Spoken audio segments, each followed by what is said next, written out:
Hai, Kuah Bestwing lagi. Ini adalah smart generator daripada EcoFlow. Okay.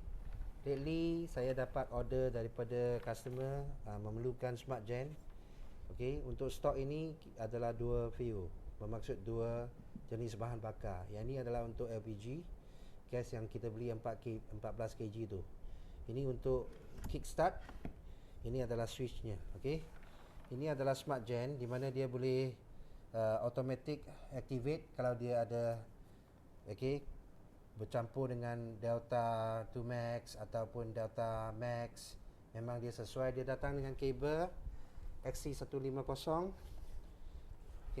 yang panjang, dan ini adalah untuk gas hose. Yang ni dia dicucuk di sini untuk nak pasang gas. Ini klip macam ni saja. Dan ini kita akan pasang untuk pergi ke gas part. Ini adalah menu dia, funnel dia, dan ada sikit spare part lah. So saya tunjuk sedikit untuk bateri. Ini adalah bateri untuk kickstart. Hari ini saya tak buat start engine sebab saya belum pasang. Ini untuk masukkan engine oil. Filter. Saya cuma buat window pendek ni. Ini adalah untuk plug pergi ke AC, dan ini DC output untuk charging. Nak untuk on screen dia, kita boleh pakai gas ataupun kita boleh pakai petrol. Petrol dia diletak di sini atas ni. Ini adalah tempat untuk masuk petrol. Tapi biasa untuk beli dua fuse smart gen ni, kita biasa gunakan gas LPG lah, sebab dia punya bau pun dia akan kurang. Kalau pakai petrol dia lebih berbau.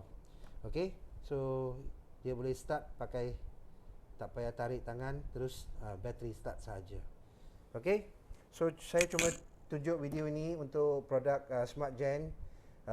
Ini telah dimasukkan sekali lagi ke Bestwing untuk standby kepada customer-customer yang ada permintaan.